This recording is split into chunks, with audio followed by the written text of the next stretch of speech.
ಗೋಕಾಕ್ ನಾಡಿನ ಐತಿಹಾಸಿಕ ಕ್ರೀಡಾಂಗಣದಲ್ಲಿ ಶ್ರೀ ಮಹರ್ಷಿ ವಾಲ್ಮೀಕಿ ಕ್ರೀಡಾಂಗಣದಲ್ಲಿ ನಡೆಯುತ್ತಿರುವಂತಹ ವೇದಿಕೆ ಮೇಲೆ ಗಣ್ಯಾತಿ ಗಣ್ಯ ವ್ಯಕ್ತಿಗಳು ಈ ಒಂದು ಪಂದ್ಯಾವಳಿಗೆ ಸಾಕ್ಷಿ ಆಗ್ತಾ ಇರುವ ಹಾಗೆ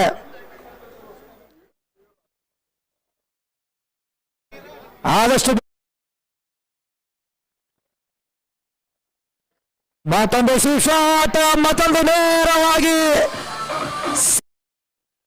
ಬಾರಿ ಕಟ್ ಮಾಡಿದ್ದಾರೆ. ಪಾಯಿಂಟ್ ಫೀಲ್ಡರ್ನ ವಂಚಿಸಿ ಮತ್ತೊಂದು 4 ರನ್ಗಳ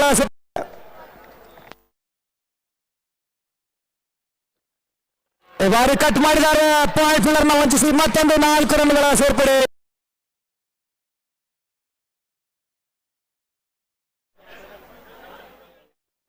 ಪ್ರಥಮ ಎಸೆತವನ್ನ ಭರ್ಜರಿಯಾಗಿ ಲಾಂಗ್ ಆಫ್ ಕವರ್ ತೋರಿಸಿದ 4 ರನ್ ಪುಣೆ ತಂಡದ ಪರವಾಗಿ ಸೋಹನ್ ಅವರು.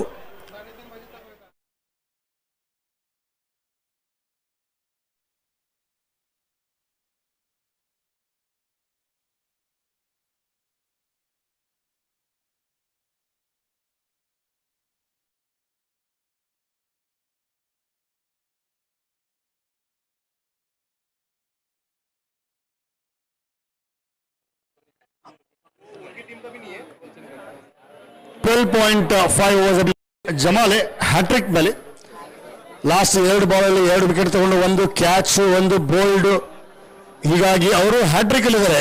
ಇನ್ನೂವರೆಗೆ ಈ ಟೂರ್ನಮೆಂಟ್ ಅಲ್ಲಿ ಯಾವುದು ಹ್ಯಾಟ್ರಿಕ್ ಇಲ್ಲ. ಇವತ್ತು ಈ ಫೈನಲ್ ಅಲ್ಲಿ ಒಂದು ಹ್ಯಾಟ್ರಿಕ್ ನೋಡಬಹುದಾ ಅಂತ ಪ್ರಶ್ನೆ.